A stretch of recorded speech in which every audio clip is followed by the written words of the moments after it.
You think you are safe on the ground. Bang! You think you are safe in a tree. Bang! In the water. Bang! Air. Bang! Space. Bang! Welcome to the jungle, my friend. You know, there is perhaps no other lineage than cats in the big bark of life that's known for being able to hunt you down on a motorcycle while you are on the back of an elephant and wrestle you down while holding a saltwater crocodile as a weapon. But don't be worried, my friend, because I am here, and me and this survival book you call a YouTube video are here to save you. Let's start, shall we? Okay, rule 1. Cats exist on nearly every continent. Besides, that one, we don't talk about that one. Or that one. So, to give some immersion, I want you to imagine yourself to start in India by a lake. A big lake.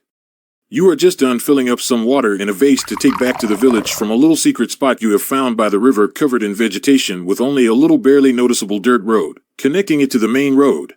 It is a good day. The leaves you can hear gliding in the light wind, the water peacefully going down the river as the warm sun is smiling down on you from the cracks between the branches, when suddenly you hear some noise in the bushes.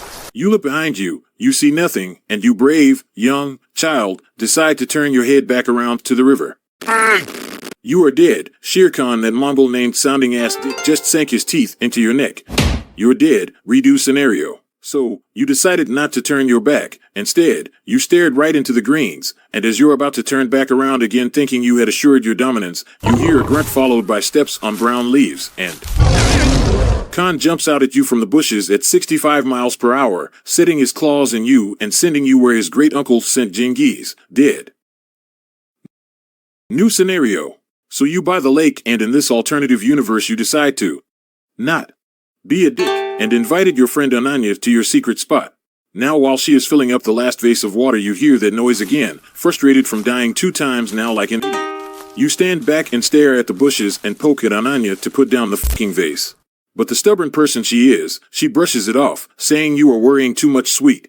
So you look back at her for a moment and think maybe I am just overreacting, maybe I could just sit back down, nothing is after me, it was all just a bad dream. Calm, you decide to take one last look at the forest before sitting down again. But you then second guess yourself for a moment and raise your head and boom.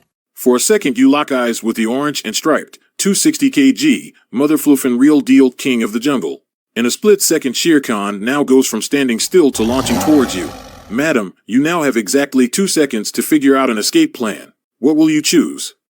Option 1, you flank him. You jump to the side of a tree as Khan goes Terminator on Ananya. You get halfway up the tree, and boom. Khan can climb trees like a house cat. He gets to the top before you and tear you apart. Yummy. Option 2, water. As Ananya is terminated, you jump head first into the water. 30 seconds go by. No sound. You think you have escaped, and as you look behind you you see a 260 kg cat with paws at it for swimming catches up with you and drag your sorry ass underwater. Dead. Option 3, you make a run for it or something. For now, let's move on and come back later to see how that worked out. Now let us slow down, let's forget about the human experience for a moment and let me morph you into a bird living in the moist jungle of South America, far, far away from any Shere Khan. You must be safe here, right? I mean you're a bird, right? You fly high in the sky. There is no flying cat, right? Right? Wrong. Tough luck, motherfucker. Meet the ocelot, your new daddy. He had been sitting there all day waiting for this exact moment to pounce. And he is not picky, he don't give a fuck. You could have been a rodent, a fish, a mammal, even a fucking reptile. He still pounce your ass. Okay, so maybe a bird isn't your best bet, so let's regroup. Let's redo this. Your name is now Dave and you're a crocodile, a 1-ton heavy reptile taking your daily stroll down the Amazon River. As always, you say hey to all those you pass by. First, like always, there is Apple and Luna, the giant river otters, going about their daily activity. Perhaps not nice to disturb them. You continue, and as you pass by a tree hanging over the river, there is Sid the sloth sleeping under the tree, as always with Jones, your nephew, that idiot, like always trying to catch him. Over and over again jumping for the sky only to sooner or later get caught in a log going down the river. You continue and then pass through what you like to call the 5 minutes of Peace Valley. Before you have to swim past Lisa, your since not long ex-wife, and her bitch sister Lola. who you know would go back on every word she has ever called you and come ride your giant non-existing crococock faster than, if there's no tomorrow, if you just showed up with a fresh cod of one of those flashy boat engines, like those two-legged things like to call them. Well, maybe another day. Finally, you get to the end of your road. You pivot to your left and crawl on land over a hill and down a pond on the other side. Hell yeah, Dave, or you, both you say, as you slide into the warm water. This is my place, no one around and nobody to bother. This is your private area, nobody knew this place exists besides Dave. You make yourself comfortable and relaxed, let the weight of those strong arms rest. You close your eyes. Nothing to worry about anyway, you think for yourself. I am over 2,000 pounds after all. Hee.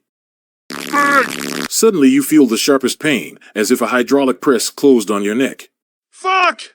You scream out loud as a last resort, as you wiggle around trying to escape whatever is pinning you down. As you open your eyes, all you see is sudden flashes of genitals of something hairy passing by, and as the curtains closes, your last thought is, man, what a revenge it would have been to fuck her sister, dead. So, you my Davy friend just became the dinner for a week for this jaguar. Not even in the saltwater-infested rivers of the Amazon will you be safe from these bastards. So, I think the message is clear that moist, densely forested jungles close to water is clearly not safe places and most likely will lead to your inevitable doom. So time to maybe try something else, something colder, something harder, something cloudier, something higher.